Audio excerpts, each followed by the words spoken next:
Well, welcome back to Chapter 20, Part 2. Now we're going to do some examples with comparing two proportions. We're going to look at case study number 1, summer jobs. A university financial aid officer polled a simple random sample of undergraduate students to study their summer employment. Not all students were employed the previous summer. Here are the results. And in this table you see employed, not employed as our summer status, and the two different populations of interest, men and women. And we see that 718 of the 797 men were employed. 79 of them were not employed. Out of the 732 women that were polled, that were randomly selected, 593 were employed, 139 were not.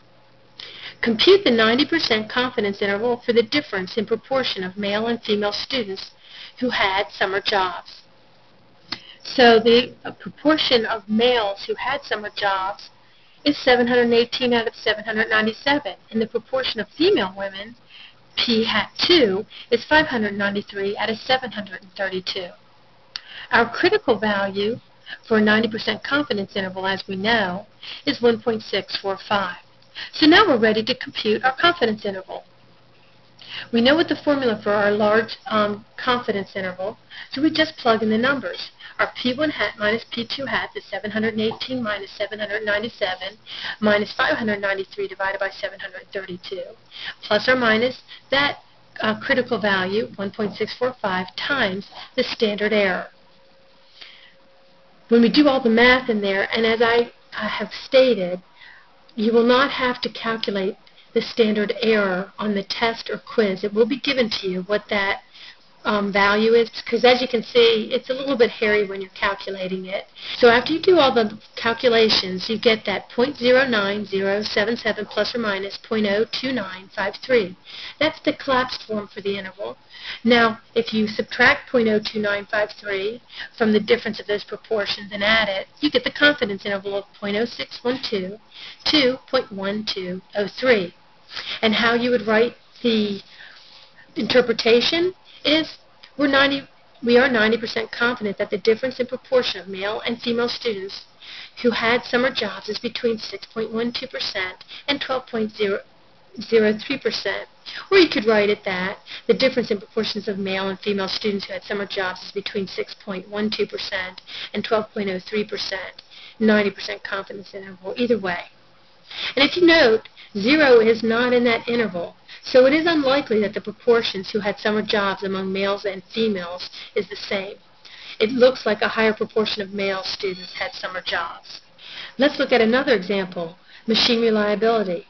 A study is performed to test the reliability of products produced by two machines. Now, machine A produces 10 defective parts in a run of 140, while machine B produces 13 defective parts in a run of 200. And there we have our table. Compute the 90% confidence interval for the difference in reliabilities as measured by proportion of defects for the two machines. Well, let's look at P1 hat. It would be 10 over 140. And for P2 hat, which is machine B, 13 over 200. Put that into our formula, and we get that the difference in proportion of defects from the two machines is between negative 3.95% and 5.23% with a 90% confidence level.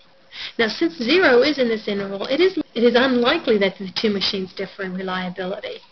Now, let's look at a slightly different problem. We're going to call this case study number 3, about machine reliability. And when I did these two different machines, machine A and machine B, I got that 8 out of 140.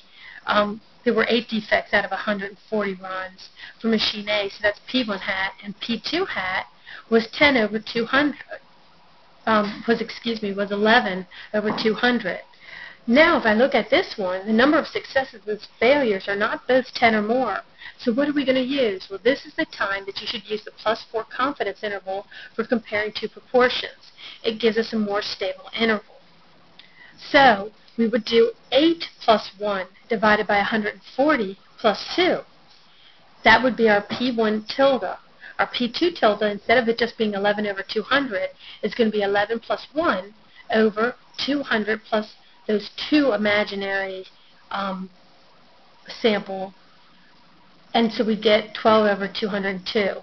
And now we put this into our confidence interval formula, and we get that the difference in proportion of defectives for the two machines is between negative 3.94% and 4.74% at a 90% confidence level. Now let's see what we would do in Manytab to do this problem. Let's look at the +4 confidence interval that we just did in Manytab. We'd use the command P2. We put in our sample size and the number of successes for sample 1, sample size and number of successes for sample 2. And then we tell what confidence level we want.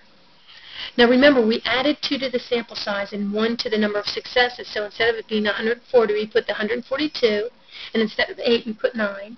And instead of the 200, we put 202. Instead of the 11, we put 12. So the confidence interval would be negative 0.04 to 0.05. And that's what would be with the +4, the more stable confidence interval, the one that was more reliable. If we had just left it with the large sample confidence interval, it's not that much different, but it is a little bit different. So in there we'd put the P2 and the original sample size and the number of successes for sample 1 and the sample size and number of successes for sample 2. So it would be P2, 148, 211, confidence 9. And you see the confidence interval is negative 0.04. Okay, that's not different, but this end it would be 0.04 instead of 0.05. Now let's look at a hypothesis test for our case study 1, the summer jobs. A university financial aid office polled a simple random sample of undergraduate students to study their summer employment. And it's that same table. And the question is there evidence at a 10% significance level that the proportion of male students who had summer jobs differs from the proportion of female students who had summer jobs? So we've got our sample proportion, 718 over 797 is P1 hat, and P2 hat is 593 over 732. So first, we construct our null and alternative hypothesis. First, we say that the number of females is the same as the number of males. That's the null hypothesis. The number of males equals the number of females, so P1 equal P2. But our alternative is what we're looking, does it differ? So that would be a two-tailed test. P1 doesn't equal P2. Now we know what our alpha is. It's 0.1. So let's get started on finding our test statistic. Well, remember, with hypothesis testing, we assume P1 equal P2, so we have to find that pooled sample proportion. So we take 718 plus 593, add those two together to get 1,311, and then our sample size is 797 plus 732. That's how we get the 1529. So to get our test statistic, we say P1 hat minus P2 hat divided by P hat times 1 minus P hat times 1 over N1 plus 1 over N2. And we plug those numbers in.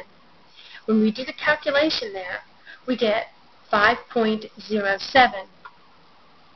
So if we write this up very clearly, you see our hypothesis, our null and alternative hypothesis, the significance level, our test statistic, and the p-value, 2 times the probability that z is greater than 5.07. Well, using the computer, we get 0.000000396. If we use our table, remember the last thing that we see on there is 0.0002, so we know it's less than 2 times 0.0002. So that would be, the p-value's got to be less than 0.0004. So our p-value is much less than our alpha, so we are definitely going to reject the null hypothesis. So at a 0.1 significance level, there is sufficient evidence that the proportion of male students who have summer job differs from that of females. We're going to end this, and we're in part 3 of Chapter 20. We're going to continue with more examples.